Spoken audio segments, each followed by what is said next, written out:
Merhaba arkadaşlar, DH mutfağıma hoş geldiniz. Bugün sizlere ıspanaklı pasta yapacağım. Şimdi yapımına geçiyorum. Sıcak su ekliyoruz.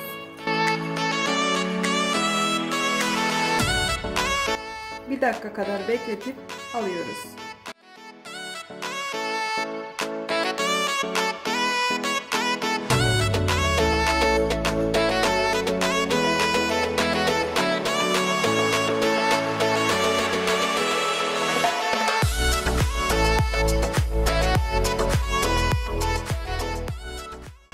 Üç yumurta, bir bardak toz şeker.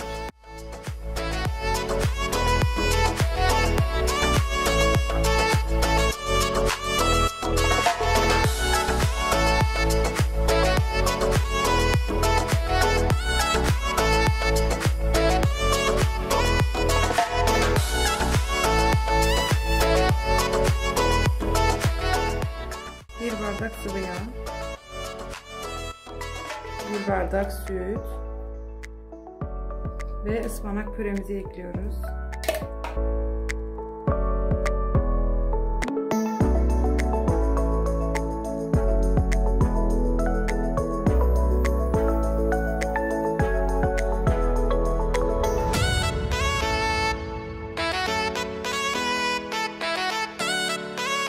Aldığı kadar unumuzu ekliyoruz. Bunun üzerine kabartma tozu, vanilyamızı ekliyoruz.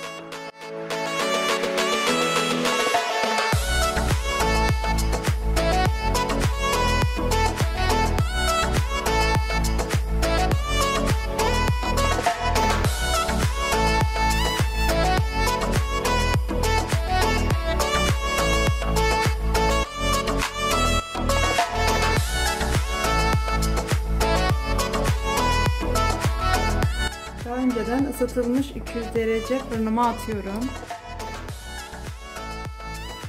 Krem şanti için 1 bardak süt, 2 paket krem şanti.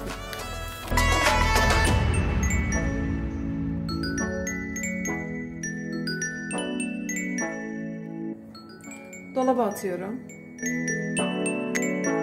Pasta kreması için 5 yemek kaşığı toz şeker, 2 yemek kaşığı un, 1 yemek kaşığı nişasta, 1,5 su bardağı süt.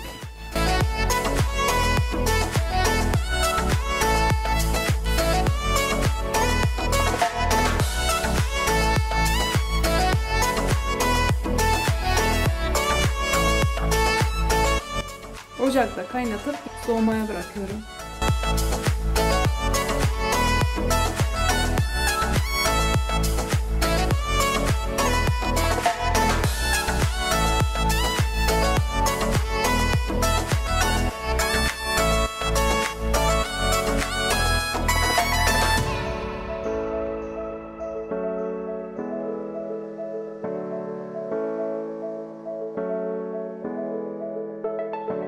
Kekimizi ikiye bölüyoruz.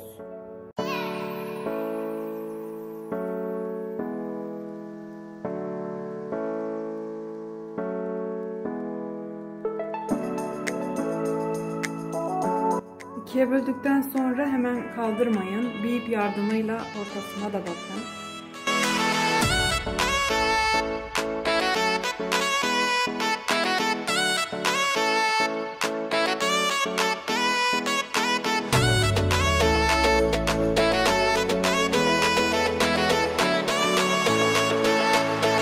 Hepsinin içine birazcık süt döküyoruz.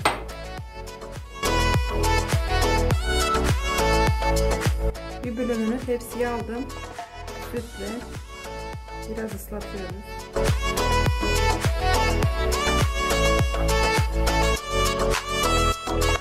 Krem şantiden 2 kaşık pasta kremasının içine koyuyoruz.